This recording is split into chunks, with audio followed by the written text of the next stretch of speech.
1947 को देश आजाद हुआ। पंडित जवाहरलाल नेहरू पहले प्रधानमंत्री बने।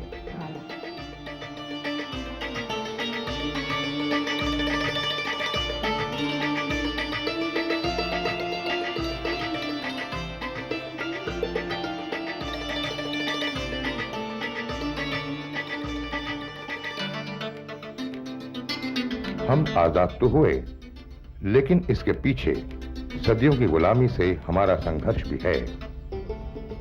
लंबे स्वतंत्रता संग्राम की वो घड़ी इतिहास में आज भी दर्ज है, जब पंडित जवाहरलाल नेहरू ने रावी नदी के तट पर कांग्रेस अधिवेशन में पूर्ण स्वाधीनता के लक्ष्य को अपनाया और निर्णय किया कि हर वर्ष 26 जनवरी के दिन को स्वाधीनता दिवस के रूप में मनाया जाए।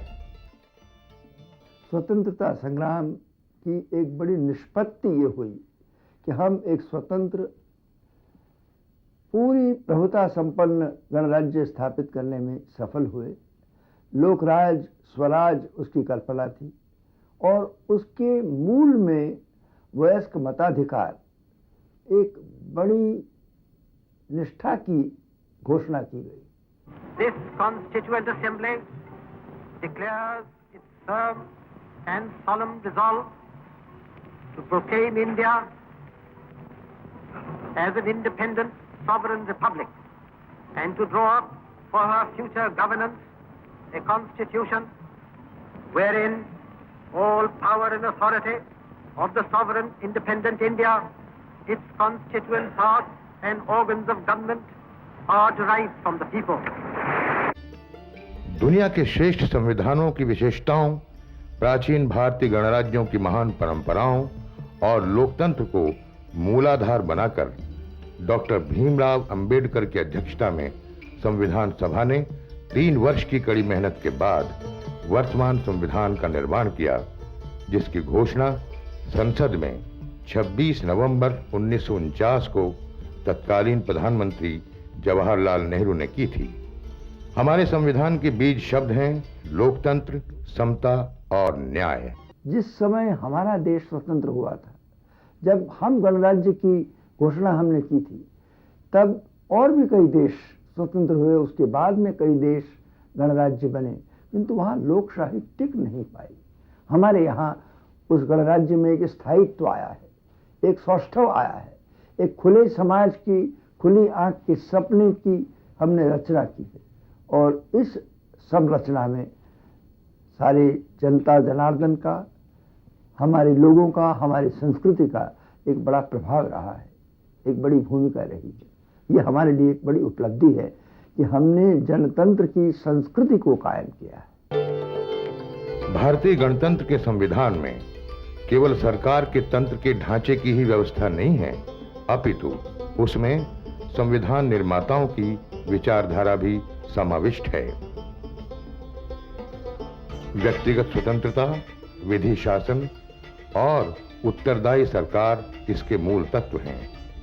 भारतीय संविधान का भविष्य, इसकी प्रस्तावना मूल अधिकारों और निर्देशक सिद्धांतों में समाविष्ट विचारधारा के संरक्षण पर बहुत कुछ निर्भर करता है। 50 वर्षों की अवधि ने साबित कर दिया है कि भारतीय संविधान एक पुख्ता दस्तावेज है, जिसके निर्देशन में हम काफी आगे बढ़े हैं।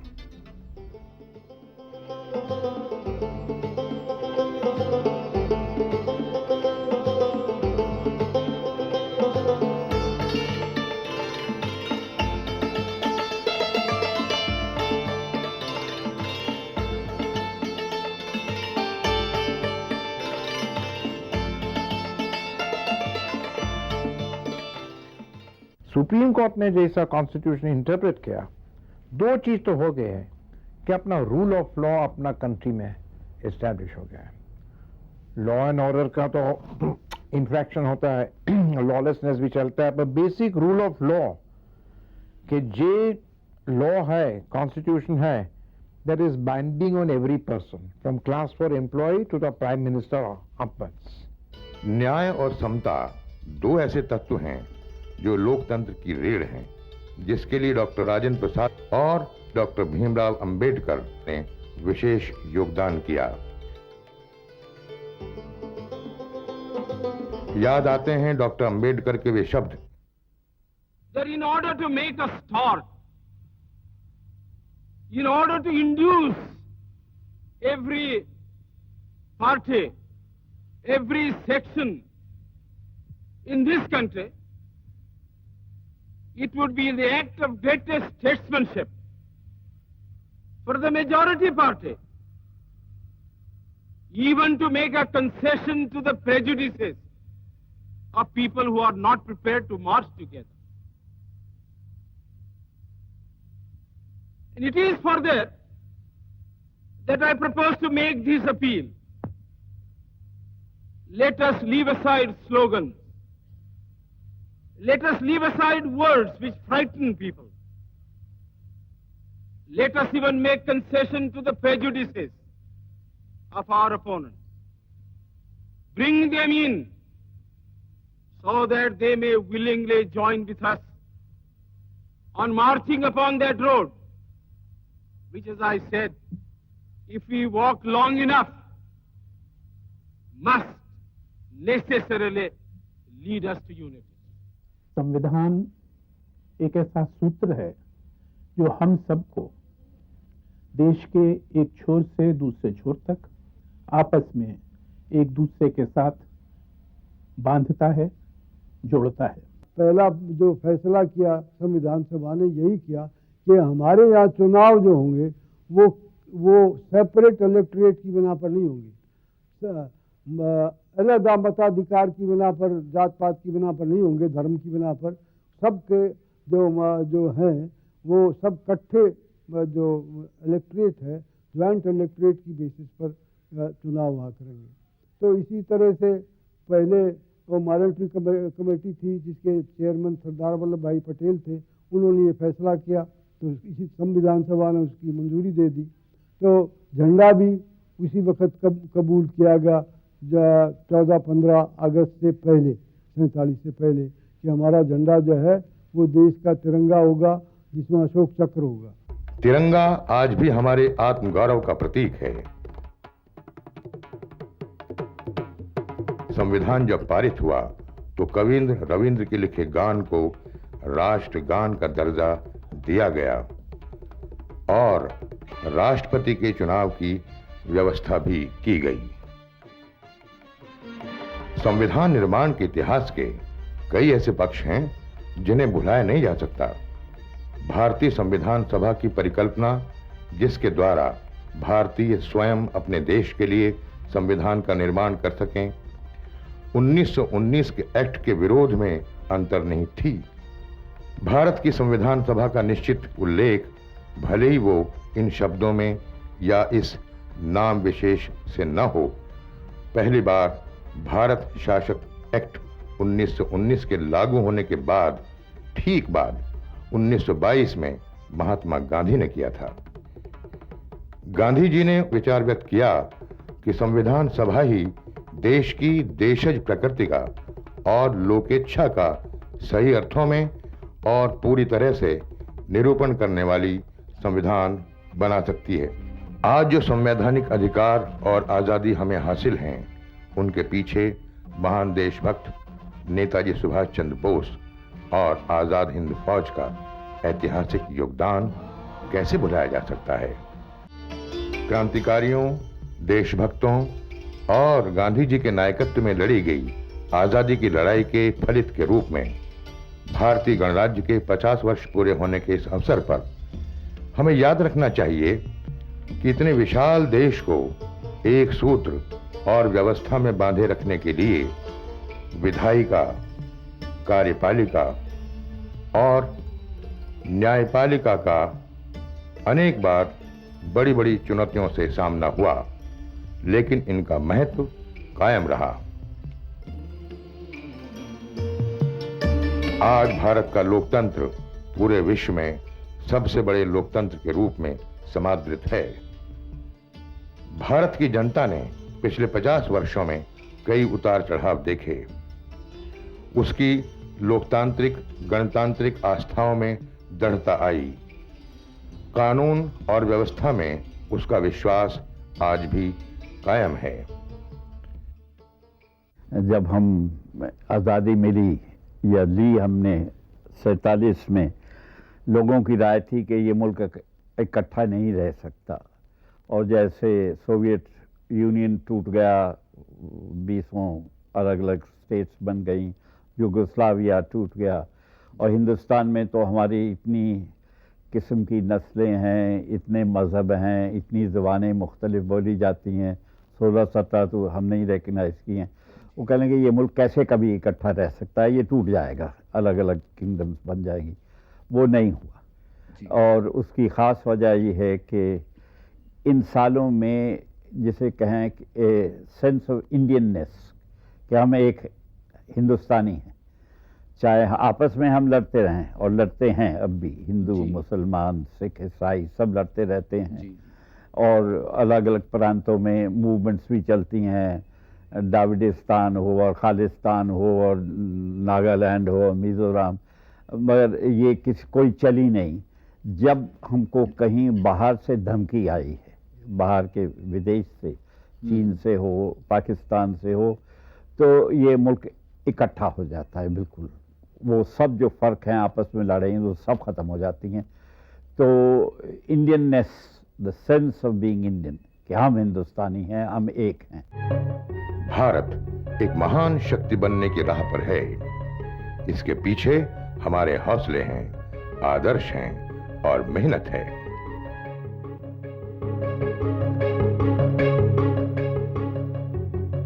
यकीनन हमें बहुत कुछ पाना है जिसके कि हम हकदार हैं, लेकिन हमें बहुत श्रम करना होगा।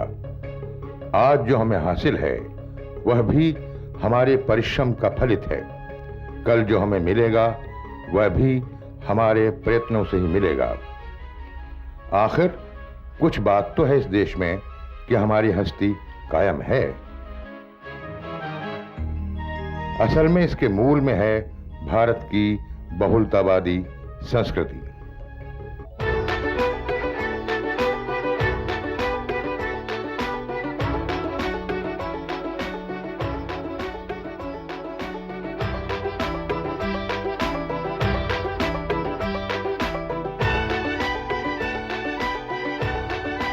हमने अनेक क्षेत्रों में लंबी छलांग लगाई और कई ऐसे क्षेत्र भी हैं जहां बहुत कुछ किया जाना बचा हुआ है।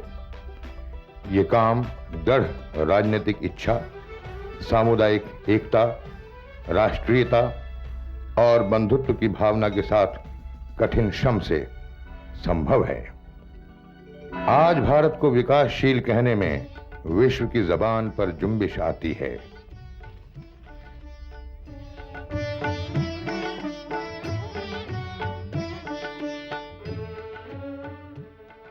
संविधान लागू हुए 50 वर्ष हो चुके हैं। इस अवधि के दौरान आंतरिक और बाहरी घटनाओं के कारण संविधान पर कई दबाव भी पड़े। इसीलिए संभवतः आज धैर्य के साथ संविधान की विवेकपूर्ण समीक्षा की आवश्यकता है। आप देखेंगे कि अपने साथ जो देश आजाद हुए, अपने साथ जो देश गणतंत्र बने, वो किस प्रकार से बिखर गए। लेकिन हिंदुस्तान जिसके बिखरने की सबसे ज्यादा डर लोगों को था, उसने एक ऐसी आंतरिक शक्ति दिखाई है जिससे कि हमारा गणराज्य मजबूत हुआ है ढांचे से। लेकिन ढांचे के इतने गुणगान करने के बाद हमको ये भी सोचना चाहिए कि उसमें जो तत्व है, उसमें जो आत्मा है, वो क्या ठीक है, वो क्या सुरक्षित है, वो क्या अपने को ठीक से अभिव्यक्त कर रही है। क्योंकि एक ढांचा बनाने के बाद हम देखते हैं कि हमारे अंदर जो कुछ हमारी जीनियस है, जो कुछ हमारा आत्म तत्व है, वो उसमें ठीक से अभिव्यक्त होता है या नहीं। मैं अक्सर पाता हूं कि हमारा ढांचा हमारी अभिव्यक्ति को पूरी तरह से मौका नहीं देता है। उसके विभिन्न कई कारण हो सकते हैं, लेकिन आप पाएंगे कि हमको इस ढांचे में अभिव्यक्त होने के लिए अपने अंदर कुछ कटौती बढ़ोतरी लगातार करते रहना पड़ता है। You must educate the people, make them worthy of their right to vote, and they cannot be led and misled by the consideration of caste and creed. मेरा तो विचार है कि अपना कॉन्स्टिट्यूशन स्ट्रेंथन करने का फर्स्ट आइटम एजेंडा पर होना चाहिए ये इंस्टेबिलिटी की बीमारी निकालना चाहिए। बहुत रिच हो सकता है, अभी तो ये तो लंबा हो जाएगा, पर that should be first item on the agenda. The second item on the agenda should be to make the social economic rights meaningful to the majority of the people. तो ऐसा एयर कंडीशन रूम में बैठकर तो freedom of speech में expression इतनी बड़ी बड़ी बात होती है, वो ठीक है, मैं उसको नहीं बोलता हूँ कि इम्पोर्टेंट नहीं है, but majority of the people live in villages. Majority of the people haven't got really even the means to exercise the fundamental rights. Now, how do you do that? South African Constitution में कितना socio economic rights इन लोग ने justiciable करता है। Justiciable meaning क्या, कि court enforce कर सकती है। We must also move to some extent in that direction. Then, देखिए भाई, आप whatever amendments you make, ultimately it is the human personality which will count. It is the character of the people who will be working the Constitution. उसका moral fibre नहीं होगा तो 50 amendment भी लाना आपका इल्जो खत्म नहीं होगा। वो बेसिक स्ट्रक्चर अमेंड करना चाहिए। Those who are working the Constitution, Rajendra Prasad साहब ने बोला था at the last day of the Constituent Assembly, he said, even if there is a defective Constitution, the people who work it can get good results out of it. Even if we have a perfect Constitution, but the people at the helm of affairs, if they do not have integrity, they do not have character, and they do not have the spirit of accommodation, बोला था, the Constitution won't work. मेरा समझ ऐसा है, पहले से लोग ज़्यादा जागरूक हैं, पहले से लोग काम करने के लिए उद्युक्त है ज़्यादा। कुछ देहातों में उन्नति हो रही है, लोग उन्नति करते हैं, और ये जो पद्धत है जिसको हम डिसेंट्रलाइजेशन ऑफ पावर कहते हैं ना, ये सत्ता का वितरीकरण और लोगों को हाथ में ज़्यादा सत्ता देना, ग्राम पंचायत से वगैरह, वो बहुत से अच्छा से अच्छा स्कीम वो है। यहाँ से ज़्यादा अगर हम जोर देंगे, वहाँ ज़्यादा प्रयत्न करेंगे तो हमारी उन्नति हो जाएगी। इस लोकतंत्र में अनेक विसंगतियाँ आ गई हैं, लेकिन उन विसंगतियों के होते हुए भी लोकतंत्र पद्धति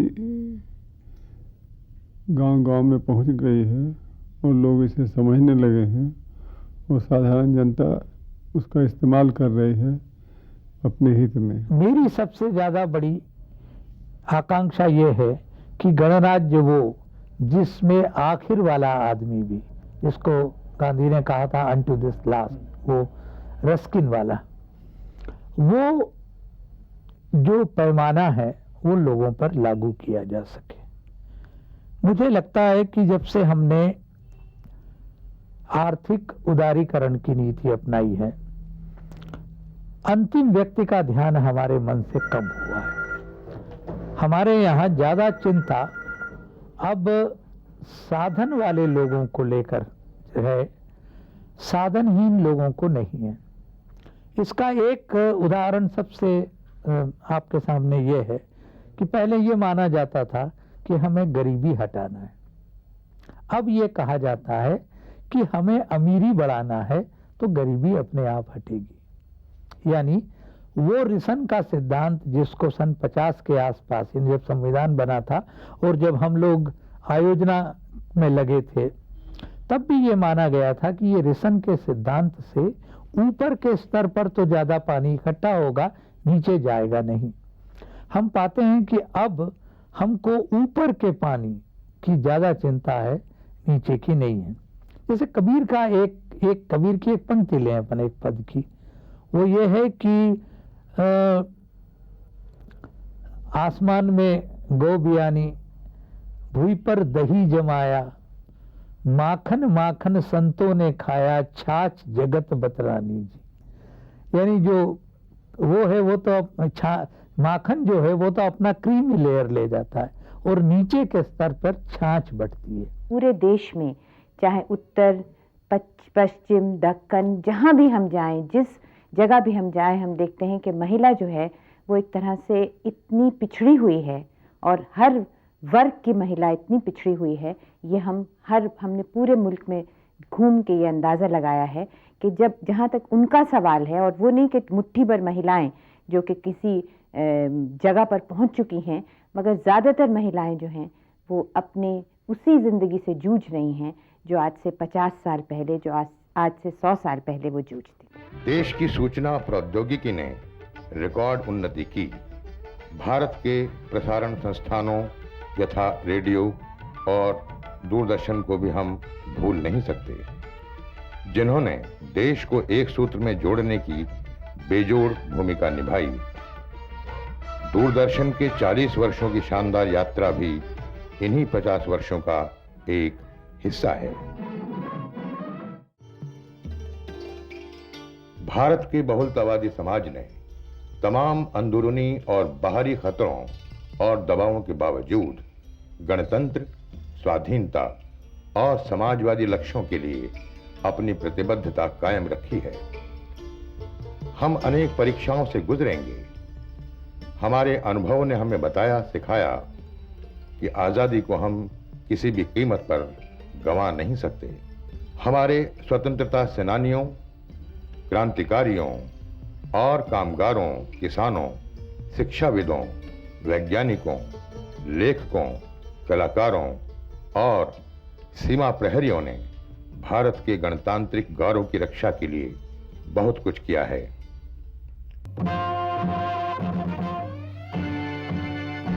राष्ट्र गणराज्य की स्वर्ण जयंती मना रहा है, ये गौरव की बात है, लेकिन हमें आंतरिक और बाहरी खतरों से सावधान रहना होगा। कोटि कोटि कंठों से संभवतः स्वर्गीय कवि गिरिजा कुमार माथुर की ये पंक्तियां गूंज रही हैं। आज जीत की रात पहरुए, सावधान रहना। जय भारत, जय भारतीय गणराज्य।